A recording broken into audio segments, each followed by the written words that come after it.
எரும மாடுத மாதிரி நிக்காம அங்க போய் அந்த மரத்துல ஏறி அந்த செயினை எடுத்தாதான் என்ன? யாரு இவனுங்களா? மரத்தை சாச்சி கீழே படுக்க போட்டாதான் எடுப்பாங்க.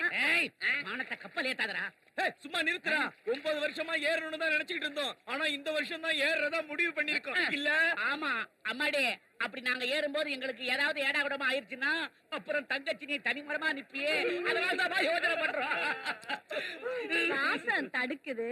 இல்லன்னா 2 பேரும் வரிஞ்சு கட்டிக்கிட்டு மேல ஏறி இருப்பாங்க. உங்க புருஷன் வேணா அப்படி இருக்கலாம், எங்க வீட்டுக்காரவன அப்படி இல்ல. அப்படி பண்ணிட்டாங்க. ஏயா, என் 40 வருஷ பொது வாழ்க்கையில 25 வருஷ பிரசிடென்ட் வாழ்க்கையில இந்த வழுக்கு மரத்துல எவனுமே ஏறலையே. எவனாவது வருவானா?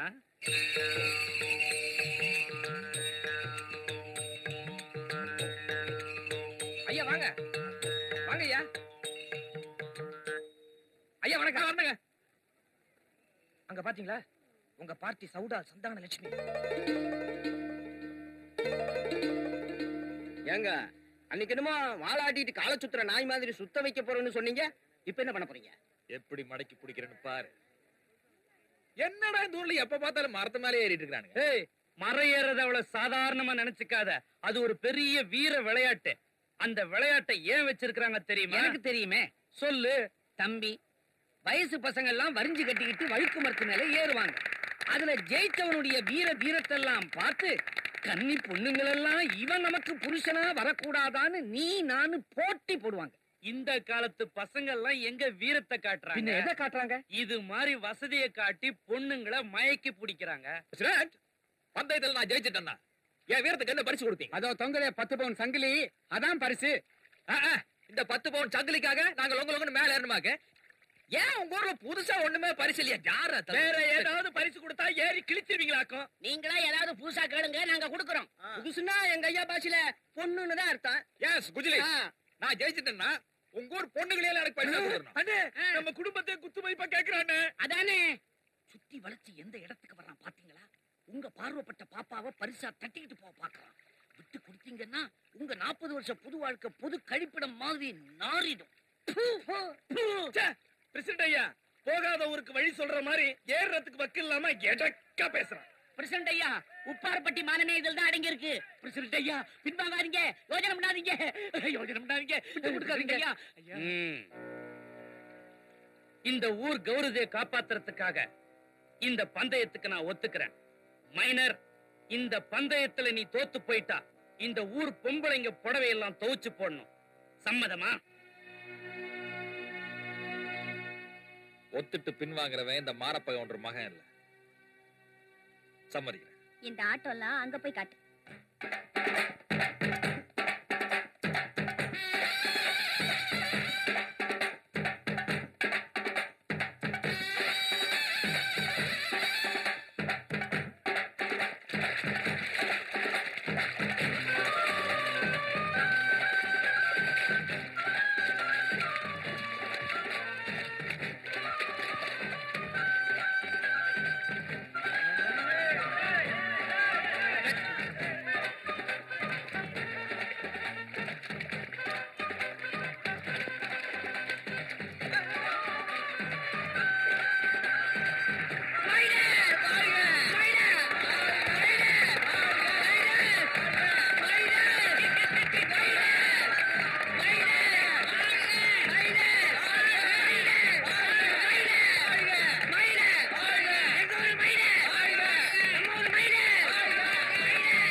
பிரசிடண்ட், வீர நம்ம பரம்பரை ரத்தத்துல ஓடுதுங்கிற இப்போ ஒத்துக்கிறியா? சீக்கிரம் பிடிச்ச பொண்ணா கேளுங்க. சங்கிலியை கொடு. சங்கிலியை சுத்தி விடுவேன். எவ கழுத்துல போய் விழுதோ அவன் நம்மளுக்கு சொந்தம். சுயவரத்தை ஆரம்பிக்கட்டுமா? அப்படியே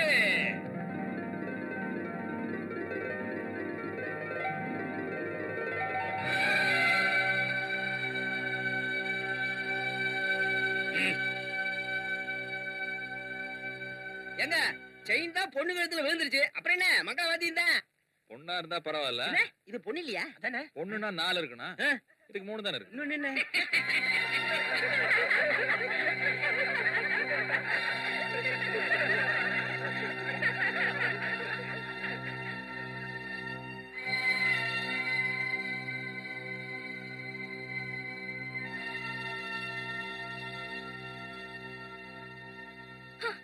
புள்ளி மண் மாதிரி துள்ளி திரிஞ்சிட்டு இருந்த பொண்ணு இப்படி ஒரே வார்த்தையில அடிச்சு உட்கார வச்சுட்டானே. அந்த பொடுபாவி நல்லா இருப்பானா? ஒண்ணுக்கு ரெண்டு அண்ணனுங்க இருக்கீங்க. கொஞ்சமாவது ரோஷம் இருக்கா? அந்த மைனரை அங்கேயே சட்டையை பிடிச்சு என்னன்னு கேட்க வேண்டியதானே? சட்டையை பிடிக்கிறது என்ன? என் தங்கச்சி பொம்பளை இல்லைன்னு சொன்னதுக்கு என் தங்கச்சி காலில் விழுந்து மன்னிப்பு கேட்கணும்னு சொன்னேன். அது மட்டும் இல்ல, அவனை வெட்டுறதுக்கு அருவாள் எடுத்து புறப்பட்டேன். உன் புருஷன் நான் தடுத்தான். அந்த மைனர் இப்படி திட்டம் போட்டு அவமானப்படுத்திட்டானே, நாளைக்கு இவளை எவன் கட்டுவான்? இதுக்குதான் அந்த ஆள்கிட்ட போய் மோதாதன்னு அடிச்சுக்கிட்டேன். கேட்டாளா? கோயில் மாடு மாதிரி நல்ல திமு தெரிஞ்சுக்கிட்டு இருந்தா. இப்போ கூட்டப்பட்டு உக்காந்துருக்கா. நீங்க யாரு என்ன சொன்னாலும் சரி, அத்தனை பேருக்கு மத்தியில என்ன பொம்பளை இல்லைன்னு சொன்ன அந்த ஆளுக்கு நான் ஒரு பொம்பளை தான் நிரூபிக்கிற வரைக்கும் நான் உப்பு போட்டு சாப்பிட மாட்டேன். அடடடடா, அச்சம் மடம் நாணம் பயிர் பண்ணு பெண்களுக்கே உரிய 4 குணமும் சிறந்து விளங்குது. இவ்வளவு சர்வ லட்சணம் பொருந்திய உங்க பொண்ணுக்கா இன்னும் மாப்பிள்ளை கிடைக்கல? வரன்லாம் வந்துகிட்டு தான் இருக்குது. ஆனா பொண்ணுதான் வர்ற மாப்பிள்ளையெல்லாம் தட்டி கடிச்சுக்கிட்டே இருக்கிறா. என்ன பண்றது? ஏன் நீங்களே சொல்லுங்க. இந்த காலத்துல எவன் தம் அடிக்காம இருக்கான், தண்ணி அடிக்காம இருக்கான், பொம்பளை பின்னாடி சுத்தாம இருக்கான்? கேவலம் முட்டை கூட சாப்பிட கூடாதுங்கிற. இதெல்லாம் நடக்கிற காரியமா? ஏங்க முடியாது. மறுபடியும் புத்தர், இயேசு, காந்தி இவங்க எல்லாம் பிறக்காமலா இருக்க போறாங்க. நீங்க கவலையே படாதீங்க. அவங்கள ஒருத்தரை கொண்டாந்து உங்க முன்னாடி நான் நிப்பாட்டல. நான் விசாலாட்சிக்கு புருஷன் கிடையாது. அது யாருங்க அந்த விசாலாட்சி? என் புருஷன் தான். ஐய எனக்கே சந்தேகத்தை கிளப்பி விட்டுட்டு வேடிக்கை பாப்பீங்க போல இருக்க. ரொம்ப சுத்தம். அக்கா, அந்த தரகு போறான், கூப்பிடுங்க. என்னங்க அந்த தரகரை இப்படி கூப்பிடுங்க. யோ தரகு, இப்படி வாயா. யோ வாயா. என்ன விஷயம்? எதிர்த்தாப்புல இருந்தவங்கள காலி பண்றதுக்குள்ள போதும் ஆயிடுச்சு. இப்ப குடி வச்சிருக்கே, இவங்களாவது குடும்பமா இல்ல கோளாரா? பாலாறு. பாலாரா? அப்ப நம்ம வீட்டுல பசுமாட்டை வித்துற வேண்டியதுதான். அட நீங்க ஒண்ணுங்க, நல்ல குடும்பம்னு சொல்ல வர்றேன். அந்த பொண்ணு இந்த ஊருக்கு புதுசா வாத்தியாரம்மாவா மாத்தலாயி வந்திருக்கு. அதுக்கு மாசில்லாத ஒரு மாப்பிள்ளைய பார்த்து கொடுக்கறேன்னு வாக்கு கொடுத்துட்டேன். அதுக்காகத்தான் புறப்பட்டுக்கிட்டு இருக்கிறேன். பொண்ணுங்களோட ஏகபோக உரிமையாளரே நீங்க தான். நீங்களே அந்த பொண்ணு இல்லைன்னு சொன்னதுக்கு அப்புறம் வேற யாருங்க அந்த பொண்ணை ஏறெடுத்து பாப்பா? பார்க்க கூடாது. இந்த மாரப்பகவுண்டரோட மக ராசப்பகவுண்டர் வீசுறது ஒரு கல்லா இருந்தாலும் அதுல விழுகிறது 2 மாங்கா. ஏங்க அந்த பொண்ணு விழும்னு நினைக்கிறீங்க? விழும். எப்படி? அவ வீட்டுக்கு எதிர்த்தாப்புல தானே ஐட்டம் பாலாமணியோட வீடு இருக்கு. ஆமா. அவளை கல்யாணம் பண்ணிக்க போற மாதிரி நிச்சயதார்த்த தட்டோட நாம அங்க போவோம். எதுக்கு? சங்கிலி பாட்டி சந்தானலட்சுமிக்கு நம்ம மேல ஒரு அபிப்பிராயம் இருந்துச்சுன்னா அவ துடிப்பா, வந்து தடுப்பா. தடுக்கலன்னா அவளுக்கு 8 மில்லன்னு விட்டு போய் சேர வேண்டியதான்.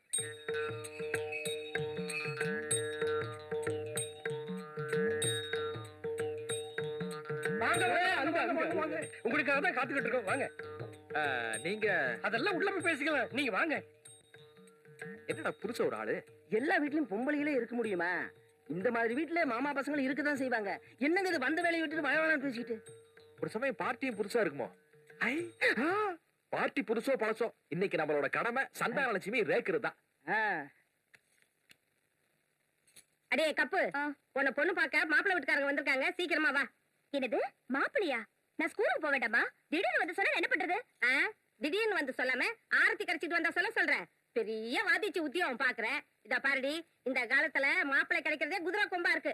ஒன்னதான் ஒழுங்கா தலைய வாரி பின்னிக்கிட்டு கல்யாணம் பண்ணா லட்சணமா வா. பாக்காத அப்படி. இன்னைக்கு தான் இந்த வீட்டுக்கு புதுசா குடுத்தனமே வந்திருக்கும். இந்த வீட்டோட ராசி என்னமோ தெரியல. நீங்க வந்திருக்கீங்க. உட்காருங்க. உட்காருங்க. ஏதாவது பலகாரம் சாப்பிடுறீங்களா? இல்ல வேண்டாம். சாப்பியாவது சாப்பிட வேண்டாம். பொண்ணு இந்த தொழிலுக்கு வந்து எத்தனை வருஷம் இருக்கும்? 1 வருஷம். 1 வருஷமாச்சா? படிச்சிருக்க? படிச்சிருக்குன்னு சொல்றீங்க. வேற ஏதாச்சும் ஒரு நல்ல தொழிலா பாத்துக்கலாமே. அது என்னவோ தெரியலீங்க. இந்த தொழில இருக்க சுகமும் ஆத்ம திருப்தியும் வேற எந்த தொழிலும் இல்லைன்னு சொல்றேன். என்னங்க பண்ண முடியும்? அஜோ இல்ல, பல பேரை சமாளிக்க வேண்டியிருக்குமே கேட்டேன். தொழில்ல 4 இருக்கும் 40 இருக்கும். அதை விடுங்க. பொண்ணு வர சொல்லட்டுங்களா? வர சொல்லு. இதோ கூட்டிட்டு வரேன். கற்பகவல்லி, ஆமா. என்ன பாக்குறீங்க? உங்களுக்கு பொண்ணோட முழு பேரும் தெரியட்டுமே தான் அப்படி கூப்பிட்டேன். நான் பொண்ணுக்கு அப்பா, அவளை கற்பகம்னு கூப்பிடுவேன். அவ சித்தி வெறும் கற்பூன்னு கூப்பிடுவா. இங்க வேலை செய்யற பொண்ணு இவ பேரையெல்லாம் சுத்தமா அழிச்சு தொடச்சிட்டு வெறும் பூவுன்னு கூப்பிடுவா. நீங்க அப்புறம் எப்படி வேணாலும் பேர் வச்சு கூப்பிட்டுக்குங்க.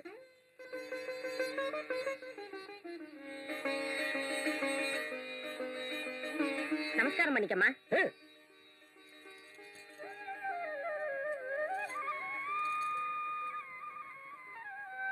அப்போ அடுத்தது ஆரம்பிக்கலாங்களா? ஐயோ என்னங்க நீங்க சும்மா அடுத்ததுன்னா எல்லாரும் என்ன பத்தி என்ன நினைப்பாங்க? அது இல்லைங்க, பொண்ண பாட சொல்லட்டுமான்னு கேக்குறாரு. அவன் நல்லாவே பாடுவா. ஐயோ எத்தனை இடத்துல தாங்க பொண்ணு பாடுறதையே கேக்குறது. அப்படின்னா நீங்க நிறைய இடத்துல போய் பொண்ணு பாத்திருக்கீங்களா? ஒன்னா ரெண்டா? அவர் எத்தனை பொண்ணுகளை பாத்திருக்காரு, நாங்க எத்தனை திணையில பாத்திருக்கோம். அது நம்ம பசங்க சும்மா தமாஷ் பண்றாங்க, மனசுல ஒண்ணு இருக்காது. ஓ, இப்படி பண்ணா எப்படி இருக்கும்? எப்படி? ஒரு சேஞ்சு கிராம பாடுறேன். பாடுங்க பாடுங்க, அதுவும் நல்லாதான் இருக்கும் போல இருக்கு. என் பொண்ணுக்கு அவ ஆத்தா தாலாட்ட கேட்கிற குடுப்பனை கூட இல்லாம போயிடுச்சு. அவ பிறந்த உடனேயே அவ ஆத்தாவும் போய் சேர்ந்துட்டா. இப்ப பாருங்க, என் பொண்ணு என்ன பாக்கியம் செஞ்சாலும் அவளை கட்டிக்க போற மாப்பிள்ளை நீங்களே பாடுறீங்க. மாப்பிள்ளையா? என்ன என் பொண்ணை கட்டிக்கிட்ட நீங்க மாப்பிள்ளை தானே? மைனர் வாழ்க்கையில சூறாவளி சுத்திருச்சு. என்னம்மா மாப்பிள்ளை பிடிச்சிருக்கா?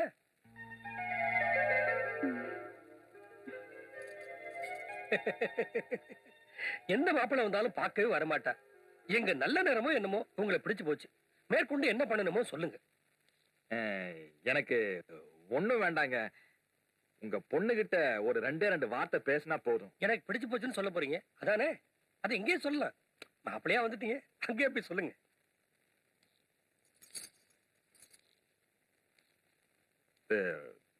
தனியா உங்ககிட்ட வந்து பேசுனேன்னு தப்பா நினைச்சுக்காதீங்க. எனக்கு கை காலெல்லாம் நடுங்குது, மனசுக்குள்ள எதையோ போட்டு பிசையுதுங்க, நாக்கெல்லாம் வறண்டு போய் ஒட்டிக்கிச்சு.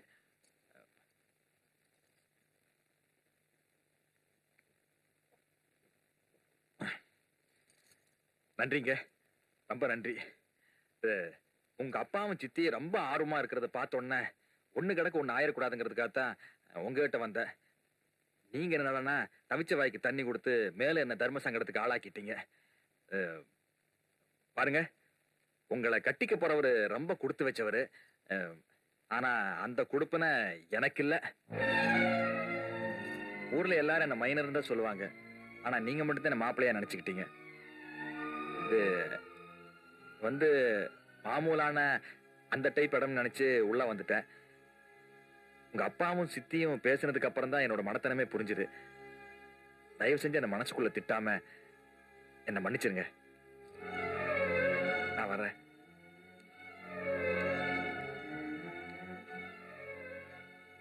உங்க பொண்ணுகிட்ட எல்லாத்தையும் விவரமா சொல்லியிருக்கேன். அது உங்ககிட்ட விளக்கமா சொல்லும். அதெல்லாம் ஒன்றும் சொல்ல வேண்டாம் தம்பி. எல்லாத்தையும் நாங்க கட்டிக்கிட்டு தான் இருந்தோம். இந்த இடத்தோட பூர்வீகம் தெரியாம வந்ததுனால உங்களுக்கு நாங்க தான் தர்ம சங்கடமான நிலைமை உண்டாக்கிட்டோம். அதுக்காக எங்களை மன்னிச்சிருங்க. போயிட்டு வாங்க. பாத்தீங்களா, எல்லாரும் பாத்துக்கிட்டீங்களா மைனர் எங்க இருந்து வராருன்னு? ஆமா, இந்த வீட்டுக்குள்ள எதுக்காக நுழைஞ்ச? என்னைய புருஷா கேக்குற? பாபநாச பாலாமணி இருப்பாள்னு வந்தேன். பார்த்த உடனே பாப்பா இல்லைன்னு தெரிஞ்சது இல்ல, உடனே படக்குன்னு வெளியே வர வேண்டியதானே. அப்புறம் உள்ள என்ன பாட்டு, வெளியே என்ன தட்டு, விவரத்தை சொல்லியா? ஆட யோ, உன்கிட்ட எதுக்கா ஐயா மறைக்கணும்? உண்மையை சொல்லிடுறேன். அரே ஒண்ணுமில்ல, பாப்பாவோட அபிப்பிராயத்தை தெரிஞ்சுக்கிட்டு தட்டை மாத்திக்கலாம் தான் வந்தேன். உள்ள வந்ததுக்கு அப்புறம் தான் விவரமே புரிஞ்சது. அதான் போயிட்டே இருக்கேன். புறப்பட்டா நாங்க விட்டுருவோமா? பட்ட பகல்ல ஒரு குடும்ப பொண்ணு இருக்கிற வீட்டுக்குள்ள அத்துமீறி நுழைஞ்சு அவளை கைய பிடிச்சு இழுத்து கதற கதற கற்பழிச்சு இருக்கிற. என்னையா சொல்றீங்க? என்னங்க இது? நடக்காதது நடந்ததா சொல்லிக்கிட்டு. நடந்துருச்சு நடந்துருச்சு நடந்துருச்சு. எங்க உண்மையை ஒத்துக்கிட்டா உங்க பொண்ணோட மானம் போய் அவளுக்கு மாப்பிள்ளை கிடைக்க மாட்டானோன்ற பயத்துல உண்மையை மறைக்கிறீங்க. ஐயா, அவர் மைனரா இருக்கலாம், ஆனா தவறுதலா இந்த வீட்டுக்குள்ள நுழைஞ்சதுக்காக அவர் மனசு எவ்வளவு வேதனைப்பட்டுச்சுன்னு எனக்கு தான் தெரியும். தயவு செஞ்சு ஒரு நல்ல மனுஷன் மேல இப்படி எல்லாம் அபாண்டமா பழி சுமத்தாதீங்க. அதெல்லாம் எனக்கு தெரியாது. அவன் பலாத்காரம் பண்ணான்னு போலீஸ்ல சொல்ல போறியா இல்லையா? மாட்டேன். வாத்திச்சு வேலை போயிடும். உத்தியோகம் மட்டும் இல்ல, என் உயிரை போனாலும் சொல்ல மாட்டேன். மைனர் ஒரு பொண்ணு நல்லவன் சொல்றான்னா என்ன அர்த்தம்? நில்றா. 40 வருஷ பொது வாழ்க்கையில 25 வருஷ பிரசிடென்ட் வாழ்க்கையில என் அனுபவத்துல சொல்றேன், இவன் நடத்த கெட்டவதா. என்னடா சொன்ன? என்ன என்ன வேணும்னாலும் சொல்லு. ஆனா ஒரு குடும்ப பொண்ணை நடந்து கட்டவன்னு சொன்னீங்கன்னா என்ன கைய சொல்றது மட்டும் இல்ல, ஊர் செவரு முழுக்க வாத்துச்சு நடத்த கெட்டவா, வாத்துச்சு நடத்த கெட்டவா, அவ வழிக்கு விழுந்தவன் எழுதி வைப்ப. உன் பணம் காசை வச்சு மாத்த முடிஞ்சா மாத்தி காட்டலாம். மாத்தி காட்டுறா. வேண்டாம் ஐயா, வேண்டாம். பணம் காசு இல்லாம ஒரு பொண்ணு வாழ்ந்துடலாம், ஆனா பழிய சுமந்துகிட்டு ஒரு பொண்ணால வாழ முடியாது. இந்த பொழப்பு வேண்டாம், இந்த ஊரு வேண்டாம். புறப்படுங்க போவோம். இல்லங்க, உங்க பொண்ணுக்கு ஏற்பட்ட அவமானத்துக்கு நான் தான் காரணம். என்னால ஏற்பட்ட களங்கத்தை நானே போக்குறதுன்னு முடிவு பண்ணிட்டேன்.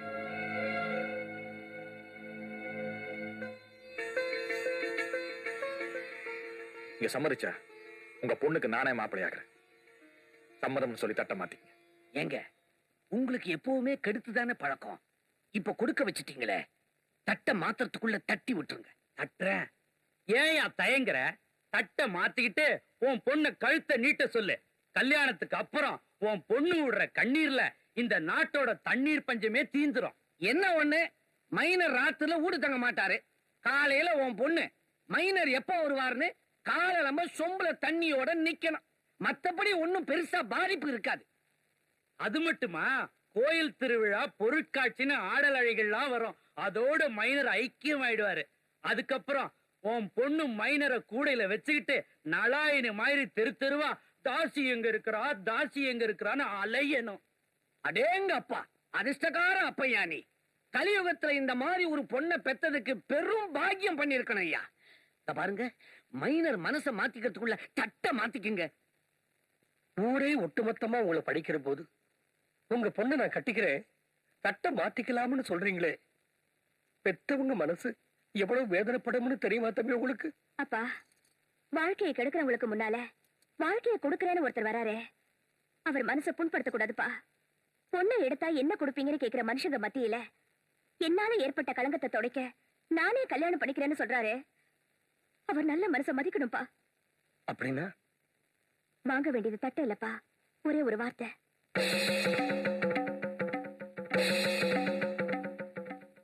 கல்யாணத்துக்கு முன்னால கண்ணனா வாழ்ந்துட்டு இருந்த நீங்க என்ன கட்டிக்கிட்டதுக்கு அப்புறம் ராமனா வாழ்வேன்னு சத்தியம் பண்ணி கொடுங்க.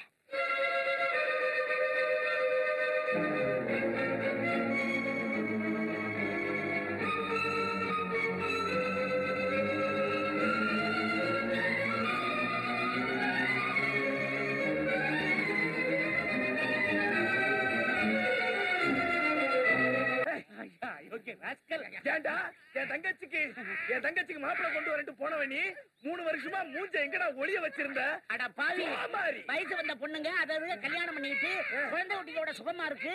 நீ ஏன்டா இப்படி பண்ண பாவி? நானும் உங்க தங்கச்சிக்கு அபூர்வ சகோதரர்கள் அப்பு சைஸ்ல இருந்து all India artist Amitabh Bachchan size வரைக்கும் மாப்பிள்ளை பார்த்துட்டேன். மைனர் உங்க தங்கச்சிய பொம்பளையான்னு கேட்டதுக்கு அப்புறம் மைனரே விவகாரமா கேட்டுட்டாரு, விஷயம் இல்லாமலா இருக்கும்னு ஊருக்குள்ள பேசிக்கிறாங்கய்யா. இங்க பாருங்கப்பா, உங்க தங்கச்சி மட்டும் சரின்னு சொல்லட்டும். எண்ணி 10 மாசத்துல அவளை பொம்பளை நிரூபிச்சு காட்டுறேன். அப்படின்னா இது உங்க தங்கச்சிக்கு மட்டும் ஏற்பட்ட அவமானம் இல்ல, இந்த ஊருக்கே ஏற்பட்ட அவமானம். 40 வருஷ பொது வாழ்க்கையில 25 வருஷ பிரசிடென்ட் வாழ்க்கையில நீ என்ன சாதிச்சேன்னு கேக்குறாங்க. இதையாவது சாதிக்க விடுங்கய்யா. கெஞ்சி கேக்குறாருல, ஒரு சந்தர்ப்பம் கொடுங்களேன் ஐயா. இதோ பாருங்க, எங்க உயிரே போனாலும் சரி எங்க தங்கச்சியை 2ஆம் தாரமா கட்டி கொடுக்க மாட்டோம். ஆமா மாட்டோம்.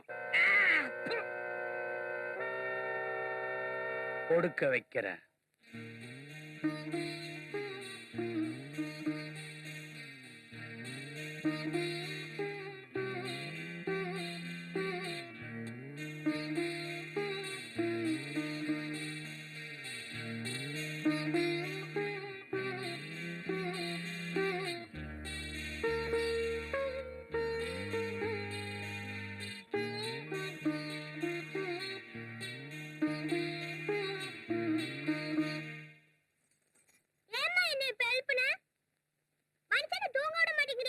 இந்தாடா பால். இது அப்பா பால், ஏன் பாலா? ஏன்டா அப்படி கேக்குற? இல்ல, அப்பா பால்ல மட்டும் ஏதோ போட்டு கெட்டியா குடுக்குறேன், என் பால்ல மட்டும் சக்கரை போட்டு தண்ணியா குடுக்குறேன். அதெல்லாம் உனக்கு எப்படி தெரியும்? பிறந்ததுல இருந்து எனக்கு என்ன வேலை எல்லாம் தெரிஞ்சு வச்சிருக்கேன். ஆமா, அந்த மனுஷன் என்னடானா முடிகிட்ட எல்லாம் வெட்டிக்கிட்டு நல்ல பிள்ளையா இருக்கிறாரு. நீ பொழுது சாஞ்சினா கட்டில பூ கட்டிட்டு திரியுற. என்ன விஷயம்? என்னடா பண்றது? உங்க அப்பாவை கையில பூ கட்ட கூடாதுன்னு சொன்னேன், அவர் இந்த மாதிரி கட்டில கட்ட வச்சிட்டாரு. எனக்கு என்னமோ இதெல்லாம் சரியா பண்ணல, அவளதான் சொல்லுவேன். சரிப்பா, இனிமே இந்த மாதிரி தப்பெல்லாம் நடக்காம பாத்துக்கிறேன்ப்பா. ஆமா, நடக்காது சொல்லிட்டு நடத்திட்டே இருக்கீங்களே. சரி சரி, போய் தூங்குடா. ஏதாவது கேட்டா சிலுத்துக்குவீங்களே, குடு பால. ஐயோ, அம்ச விளக்கு போயிருச்சா? போயிட்டா. எது கேக்குறீங்க? உள்ள விளக்கு அணைக்கத்தான்.